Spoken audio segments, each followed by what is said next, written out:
On va voir ça avec vous, Jade, parce qu'on a des nouvelles images de ces tunnels du Hamas, des tunnels qu'on n'avait pas encore vus de façon aussi précise et que vous allez nous décrypter. Ces tunnels qui sont un peu l'illustration parfaite, hein, vous allez le voir, de la tâche hautement compliquée qu'attendent les forces israéliennes. Ces tunnels-là, c'est grâce à un journaliste de Russia Today qui a obtenu l'autorisation d'entrer à l'intérieur et de filmer ce qu'on appelle, vous savez, le métro de Gaza. C'est 500 kilomètres à peu près de tunnels creusés sous terre dans lequel le journaliste commence par y entrer via ce puits extrêmement étroit qui lui permet d'intégrer les tunnels qui se situent à plusieurs dizaines de mètres de profondeur. Écoutez-le. L'exploration commence par une corde qui marque la ligne de démarcation entre la vie civile et la vie sous terre de ces combattants. Mètre par mètre, nous sommes ici dans l'un des tunnels les plus profonds appartenant à ces brigades. Il se trouve pratiquement à 60 mètres sous terre. Alors, une fois en bas, il y a plusieurs choses qui nous frappent. D'abord, le journaliste se tient, vous allez le voir, debout, sans peine, ce qui donne quand même une idée de la hauteur de ces tunnels. Voilà, on le voit très bien ici. Deuxième chose, c'est assez net, il n'y a pas de terre, pas de fabrication rudimentaire, tout est cimenté, tout est bétonné du sol au plafond. Et trois, tout est éclairé. Je vous rappelle qu'on est à une soixantaine de mètres de profondeur. Tout fonctionne parfaitement bien. Le journaliste continue d'avancer jusqu'à atteindre ces salles. Vous allez les voir, ces immenses salles. Il passe devant une galerie de portraits, d'affiches de propagande. Et au fond, il y a justement ces combattants, ces terroristes du Hamas, mais pas seulement. Il y a aussi à l'intérieur de ces tunnels des combattants du djihad islamique. Ils sont terrés dans ces salles-là et attendent les commandements venus de plus haut. Écoutez. Dans ces galeries, ces combattants attendent longuement les affrontements. Ils attendent les ordres de leur commandement. L'efficacité des raids israéliens est réduite en raison de la grande profondeur de ces tunnels. C'est donc dans ces salles de commandement que les ordres sont envoyés, de ces tunnels que partent les offensives qui servent d'abri à ces combattants du Hamas et du djihad islamique. Écoutez ce dernier extrait. La mission de ces jeunes combattants qui sont dans ces tunnels, c'est d'être prêts pour la grande bataille. Ils doivent être prêts pour la phase d'attaque que nous préparons. Ça fait partie de la préparation des brigades Al-Quds. Ce groupe d'élite pose de sérieux problèmes à l'armée israélienne, car il intervient derrière les lignes ennemies. Alors vous avez vu la date en haut de ces images, elle date officiellement de janvier. Je vous dis officiellement parce que dans l'une des déclarations filmées par le journaliste, un combattant de la brigade Al-Qassam justement déclare « Nous nous sommes préparés pour une bataille qui pourrait durer des jours, voire des mois », ce qui pourrait prêter à confusion tant ça fait écho à la bataille actuelle. Un dédale donc qui est creusé sous terre et qui ne cesse de s'agrandir. Ça prouve la tâche extrêmement compliquée pour les localiser. On le voit dans cette vidéo, il y a 7 hommes, ce combattant-là, qui avec une pelle continue de creuser jour après jour ces tunnels qui ne cessent donc de s'allonger sous terre. Donc merci infiniment, Jade, parce que ces images, elles sont extrêmement éloquente. On n'est pas du tout dans le tunnel en terre battue à la va-vite. Là, on est dans des constructions en dur à 60 mètres en dessous de la terre. C'est impressionnant de voir ce degré de sophistication presque du tunnel. Et par ailleurs, on continue de creuser. Ça veut dire qu'Israël peut avoir la preuve d'avoir détruit un tunnel, mais quand les soldats arrivent, c'est à ça que je voulais en venir, quand les soldats cette nuit sont arrivés, ils pensaient peut-être maîtriser le terrain, mais peut-être que des soldats palestiniens ont surgi d'un tunnel qu'ils n'avaient pas encore localisé. C'est en permanence en train de bouger cette affaire, général. Oui, absolument. Les Américains ont connu ça à Iwo Jima. Oui, rappelez-nous les références. C'était pendant la Deuxième Guerre mondiale, en 1945. Là, ils se sont emparés d'une île volcanique avec beaucoup de tunnels en dessous. Et donc, quand ils croyaient avoir conquis une pente, ils se faisaient tirer par derrière par des soldats qui étaient arrivés par les tunnels en dessous. Et là, ce qu'on a vu, les images tout à l'heure de l'armée israélienne, données par l'armée israélienne, c'est un combat à la surface. Oui. Donc, les bâtiments, on les effondre. Donc, il y a plus grand monde qui va combattre de l'intérieur de champs de ruines, encore qu'on peut aménager des positions. Après, on est dans la rue. La rue est piégée. À gauche, à droite, il y a un char qui a explosé dessus, a priori, cette nuit. Bon. Mais la vérité des prix, c'est que ceux qui le cherchent sont en dessous. Donc pour les trouver, il faut déjà qu'ils trouvent les accès. S'ils ont effondré les bâtiments, il y a moins d'accès. Donc je pense que la tactique du Hamas est de ressurgir par derrière ou quand ils vont s'engager dans les tunnels, de les faire, de les exploser. Maintenant, vous voyez, quand vous dites sur la datation, là, il y a un soldat qui a dit ça pourrait durer des. Eh ben, je pense que c'est leur plan. C'est leur plan. Ça date du mois de janvier. C'est leur plan depuis des années. Bien sûr. Ils ont stratégiquement, c'est un succès. Alors la dépravation, la barbarie, on est tous d'accord. Je veux dire, on revient pas dessus. Mais le fait est que c'est un acte stratégique, le 7 octobre, qui change fondamentalement les données pour tout le monde, à commencer par Israël, mais le reste du monde aussi, je suppose qu'on va en parler. Et de ce point de vue-là, Hamas a réussi. Que la bataille dure maintenant des semaines, des mois ou plus, que ça se transforme en torrent de sang ou pas, au fond, ils ont déjà réussi. Ils ont démontré à Israël que la paix, leur paix armée n'était pas éternelle. Claude Blanche-Maison. Sur ces images qui montrent en effet des souterrains très sophistiqués pour une défense à long terme, moi je me pose la question, pourquoi est-ce que le Hamas a autorisé un journaliste russe, même si c'est avant le 7 octobre, à filmer cela?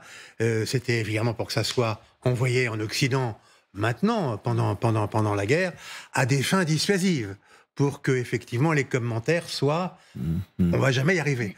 Or ça n'a pas le choix, comme l'a dit le général tout à l'heure, ça n'a pas le choix. Le Premier ministre Netanyahou a dit il y a une décision unanime du cabinet de guerre et de l'état-major pour y aller, pour faire la guerre sur la bande de Gaza et pour en effet éradiquer le Hamas. Ça sera possible ou pas, on verra bien, mais l'armée n'a pas le choix, elle est obligée d'y aller. Et donc, par conséquent, d'utiliser les bombardements aériens, les bombardements maritimes, les bombardements par canon terrestre depuis le territoire d'Israël, les chars, avec y compris du génie, puisqu'il y a des chars pour pousser les obstacles, et puis enfin l'infanterie. Donc il va y avoir beaucoup de morts, c'est évident. Mais Tsahal n'a pas le choix. Elle a reçu un ordre, puis dans le fond, bien sûr, il y a quelques interrogations, mais grosso modo, la population d'Israël suit en disant il faut en effet réagir à l'épouvantable boucherie que le Hamas a commis le 7 octobre, et cette réaction, eh bien, elle aura lieu, et en effet, beaucoup de sang va couler. Parce que Tsahal, évidemment, elle les a, ces images. Bien sûr. Elle les a, elle sait comment sont constitués ces tunnels, et elle connaît les risques de mobilité permanente des terroristes qui peuvent surgir à tout moment. Moi, je voudrais évoquer ce que j'ai vu et entendu, le coup de gueule d'un journaliste égyptien qui s'appelle Abraham Eissa, qui évoque les deux Gaza, le Gaza visible et le Gaza souterrain. Lui, il évoque des dizaines de milliers de kilomètres. Je lui laisse la responsabilité du décompte.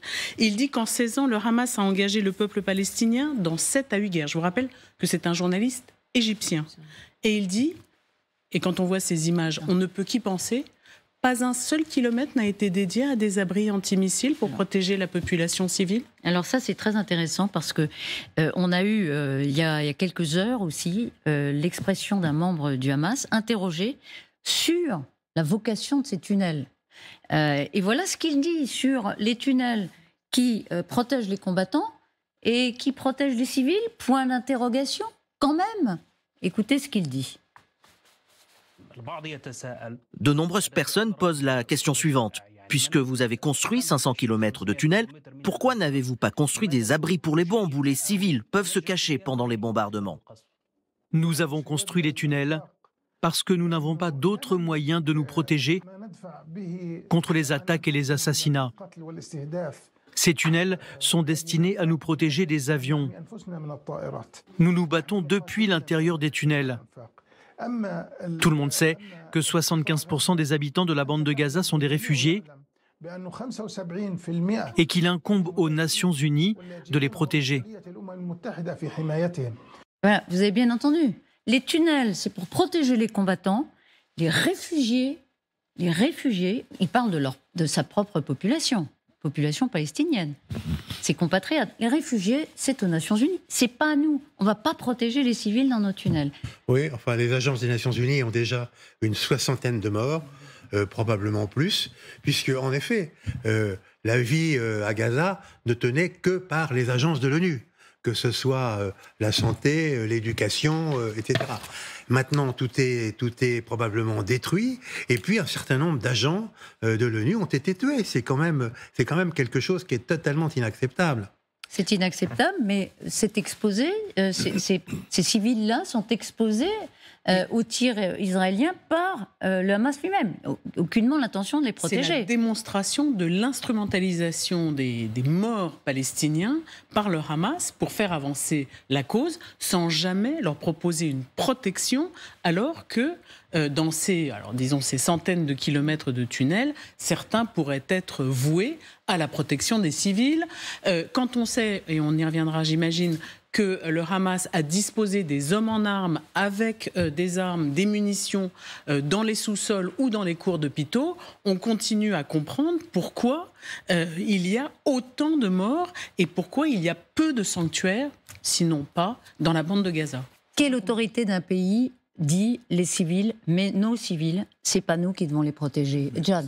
Quand on voit, on a beaucoup parlé des tunnels, mais là on découvre qu'il y a des grandes salles, et c'est des salles qui sont sensiblement de la même taille que les miklats, vous savez, les abris qui sont construits dans les immeubles israéliens. Donc ça pourrait tout à fait servir, s'il y avait un système d'alarme suffisamment au point, ça pourrait servir d'abri effectivement à tous ces civils gazaouis dans ces salles-là dans lesquelles se réfugient les combattants du Hamas et du djihad islamique. Bertrand Badi.